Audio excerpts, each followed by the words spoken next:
Jack Byrne back in an Ireland squad again. I suppose you were at Oriel Park there the other night to see the Rovers game against Dundalk. Obviously he played a blinder on the night, but overall, sort of what have you seen from him since the last squad announcement when people probably thought he should have been in then? Yeah, I think I've been consistent in my selection. I think I think we've increased the squad from 23 to 25. We've 3 games this time. I think Jack has played quite well. Did well against AC Milan in the Europa League game. It must be said. Thought he did a good game against AC Milan, and obviously followed that up with 2 goals the weekend. So he's in the squad on merit. And he deserves to be in the squad. And him being I suppose a home player here, and you're obviously based here as well. Has there been communication between the two of you since the last window, or? Not really. I think I'm in contact with.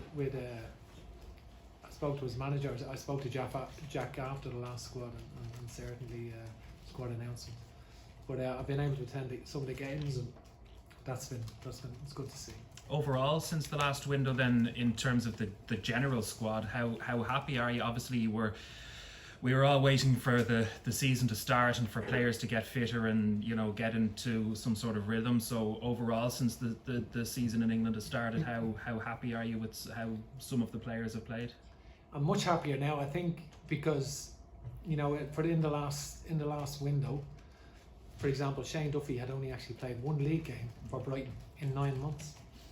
We went from January to September and only played 1 game against Liverpool, one full 90 minutes. So you had a lot of players that hadn't played much football at all, and now you have a number of players, the majority of the players, that are playing every week and playing a lot of games. Some of them aren't playing every week; they're playing more often, and so they're going into this window on the back of 5 or 6 games, 5 or 6 90 minutes.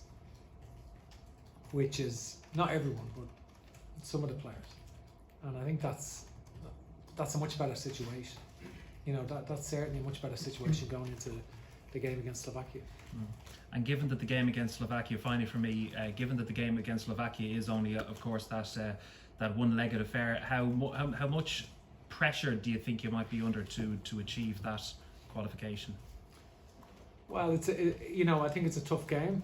I think Slovakia were very unfortunate not to qualify themselves. They played very well. The games against Wales, home and away, and Hungary, home and away, are very interesting for me.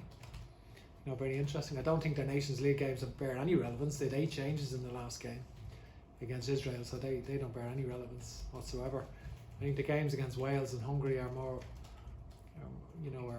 are measuring points really for us to see their strengths.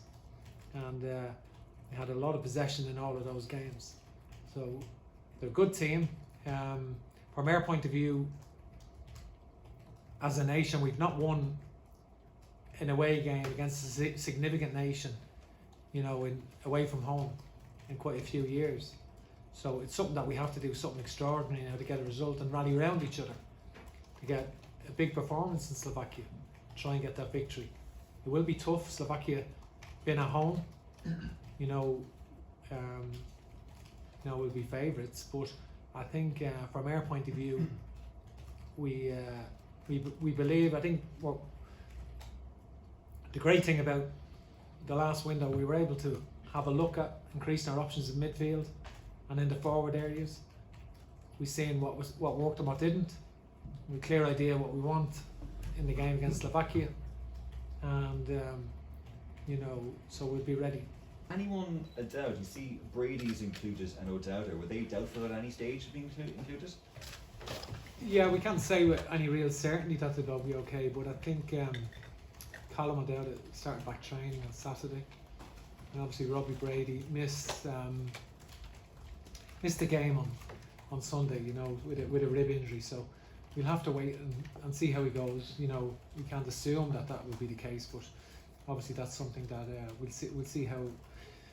There's some distance now between the meeting up on Sunday evening, so we'll see how that goes. Do you have a standby list as well? We do indeed. Can you tell us who's on that? No, we won't tell you that now. That's okay. Seamus Coleman has started the season really well with Everton.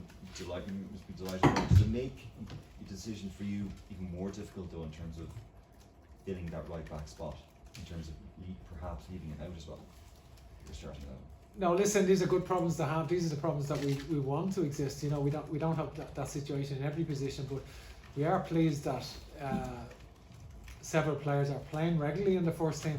I think this is a lot different than a month ago when obviously the players were in pre-season mode, hadn't played games, and Seamus been in fine form. There's no doubt, and that's a good sign. Are you tempted to include both now, considering the form of Stephen, and we know Matt Doherty has been solid for so long? Are you in a position now where you just need to include both in your starting 11? No, we're not in a position to do anything. You know, we'll do what we feel is right for the game itself, and I think that's the key. You know, they're both versatile players, so they're both, you know, Matt Doherty and James Coleman are huge assets to Ireland. Like I think, you know, that's what we want. We want that in all positions if we can have that. Because the debate has already started. I'm sure you know. You're in a delicate situation because if you start Doherty, people will say, well, Coleman is the former player, whereas if you start Coleman, people will say, well, he's being indecisive, he's chopping and changing. You know, what anyone else thinks is irrelevant, that's the way I view it, you know, and I think, you know, Seamus has been a great captain for Ireland, great player, and obviously started the season well. Matt finished the season brilliantly with Wolves, you know, brilliantly, scored quite a number of goals, involved in goals every week, creating a, you know, obviously the last games for us, he was in pre-season mode. He's coming back in a bit, and I thought his best game probably for Tottenham was last weekend. Actually, he looked really back to himself and did very well. So that bodes well. Just finally for me, Troy Parrott, was he in contention at all to be named in this, or how was he? Troy is injured. You know, obviously he's very unfortunate. He's out. You know, he has he came back from a toe injury and injured an ankle in last week's game, so that's he's very unfortunate. Do you have any idea how long he'll be out for? Or? I'm not quite sure on that at the moment. Thank you.